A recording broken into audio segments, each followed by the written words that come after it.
안녕하세요. 프로주택러입니다. 날씨가 좀 추워지더만 또 다시 별로 안 춥습니다. 안 추우면 좋죠. 아직 겨울이 아니니까. 지난 시간에 예고했던 대로 저희 난방비에 대해서 한번 정리를 한번 해보겠습니다. 전원주택 난방비 그러면 아주 괴담처럼 그런 얘기들이 많이 떠돌아요. 주로 이제 전원주택 난방비 폭탄. 살 때가 못 된다. 한 달에 100만 원 나온다. 100만 원 넘게도 나온다. 그런 것들이죠. 우선 난방에 대해서 그런 아무런 대비 없이 전원생활 시작하신 분들은 이런 이제 일을 겪게 될 가능성이 있습니다. 그에 대해서는 동의를 하고요.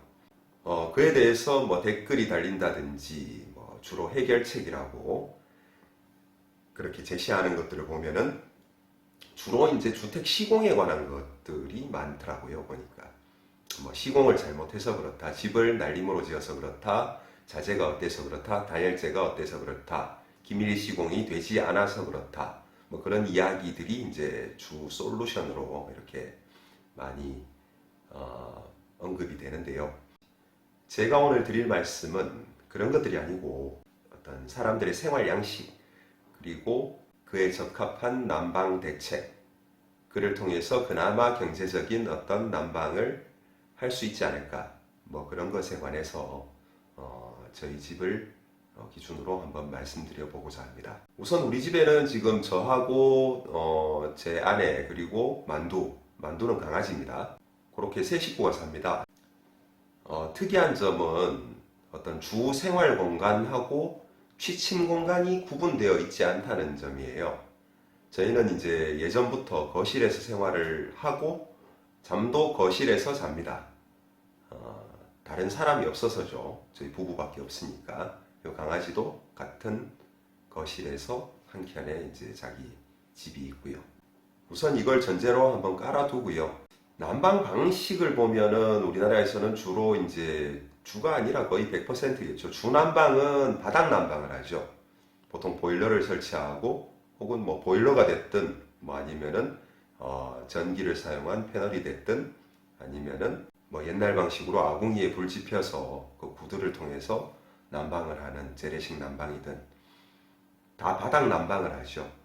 다 바닥 난방을 하는데 공간 난방을 이제 보조 수단으로 사용하는 집도 있고 아니면은 그냥 주난방으로 그냥 끝내는 경우도 있고 주난방 그거 하나로 가는 경우가 더 많은 것 같아요. 근데 저희 같은 경우는 이제 공간 난방을 오히려 주난방으로 하고요. 보조 난방으로 겨울철에는 바닥 난방을 합니다. 지난 영상에서 올려드린 그 벽난로가 이제 거실, 저희 주 생활 공간이자 침실인 그 거실에 이제 설치되어 있고요. 그걸 주난방으로 하고 보조 난방으로 이제 겨울철에 취침 시에 이제 전기장판, 전기 매트를 사용을 하고요. 약하게 듭니다.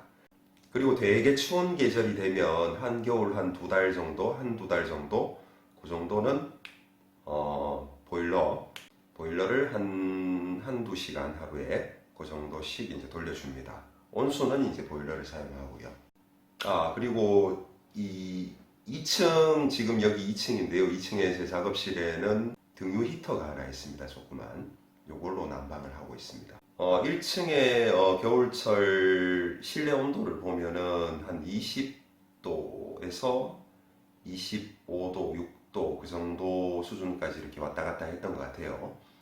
26도, 그 난로 주변에는 어느 정도 거리까지는 30도가 넘어가기도 하고요. 그래는 너무 덥죠. 너무 덥고. 그래서 일시적으로 그런 거니까. 그리고 지난해에는 첫 해라 제가 난로 사용하는 게 익숙치 않아서 조금 그 조절을 미세하게 잘 못했던 것 같아요.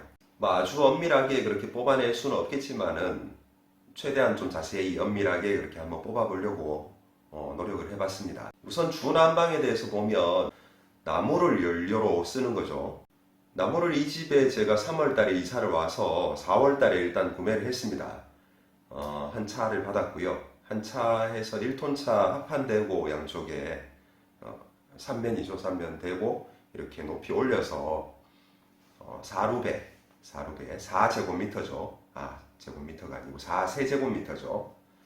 4세제곱미터인데 뭐 그것도 엄밀하진 않죠. 이렇게 포터에다가 1톤 차에다가 합판을 이제 그 운전석 지붕 정도 높이까지 이렇게 돼서 거기다가 이제 가득 실어서 그렇게 받았었고요.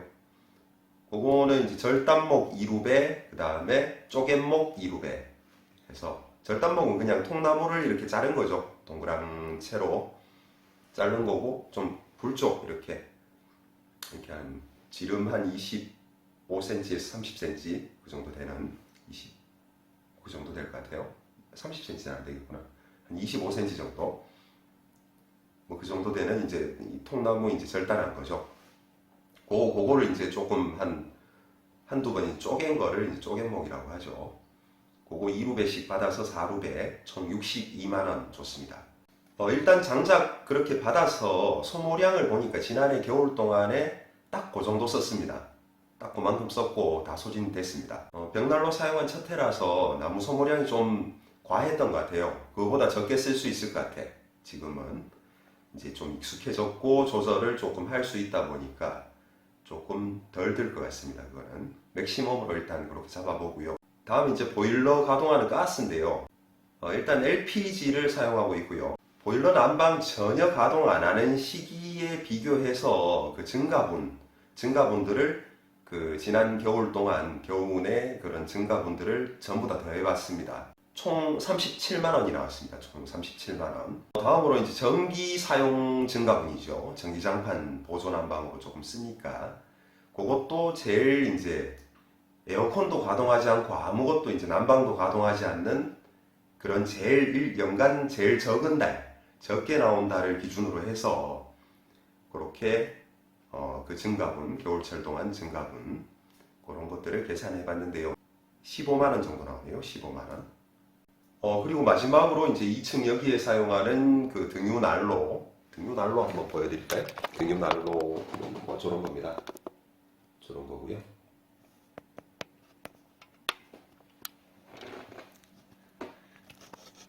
그 등유난로를 지난 겨울에는 여기 이제 자주 올라오질 않았어요. 그래서 주로 1층에서만 생활을 했고 여기 가끔 올라와서 가끔 틀고 뭐 그렇게 하다 보니까 반말 정도 썼더라고요. 한 말 사와서 지금 반통이 남아 있거든요. 그래서 반말 정도 사용을 하고 여기에도 물론 지금 조금 들어 있으니까 반말도 사용 안 한 거 같죠. 한 말 뭐 넉넉 잡았어요. 한 말이 이제 20리터죠. 20리터고 1,000원 잡아도 2만 원이니까. 근데 올해 같은 경우에 이제 좀 자주 올라온다고 예상을 해보면 한 3말 정도면 그래도 충분하지 않을까. 좀 남을 것 같습니다. 3말 정도면. 그 정도 같으면은 3마리면 한 마리 2만 원 잡고 6만 원이죠. 6만 원. 합산을 해보면요.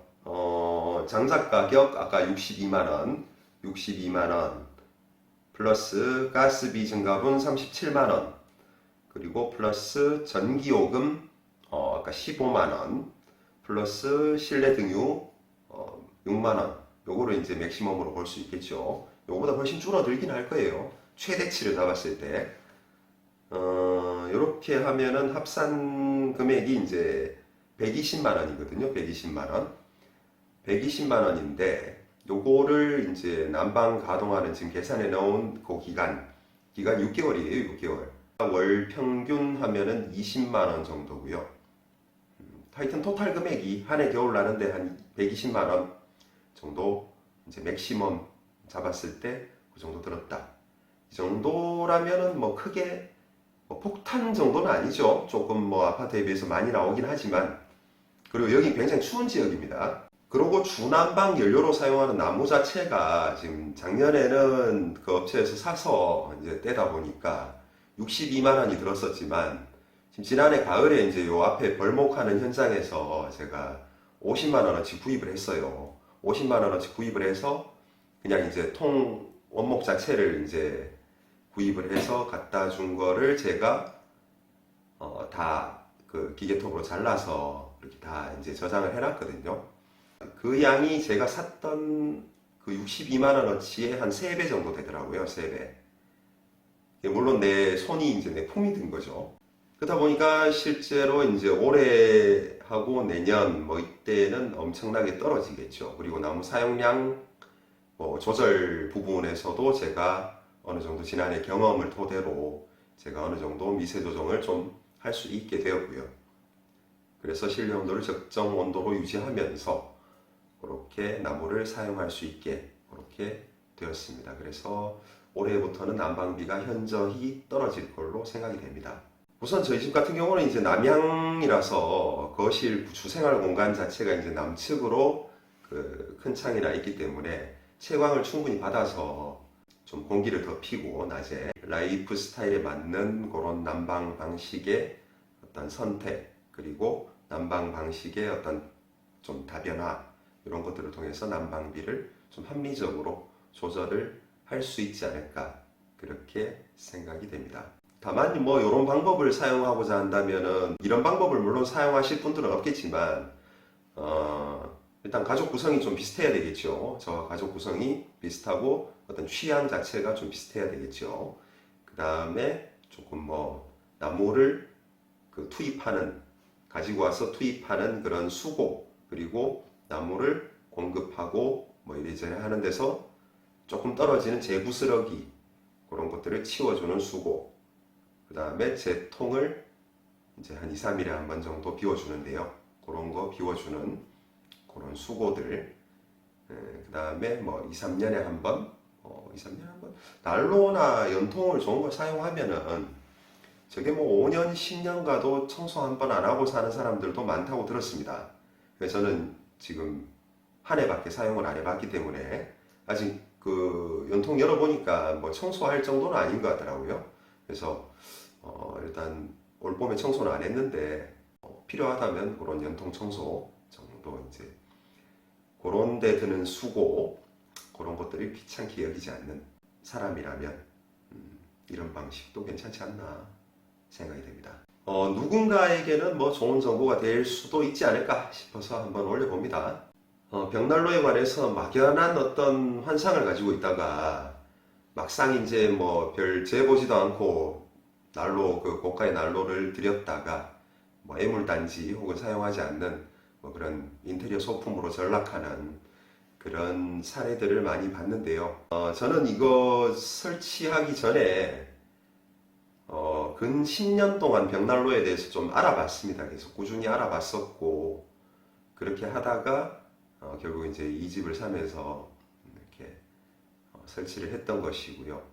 그러니까 사전에 그런 정보들을 많이들 수집하시고 꾸준히 알아보시다가 이렇게 신중하게 결정을 한다면 뭐 크게 실패한 그런 구매가 안 될 것이라고 생각합니다. 저는 굉장히 만족하고 사용하고 있습니다. 자, 여기까지입니다. 바이바이.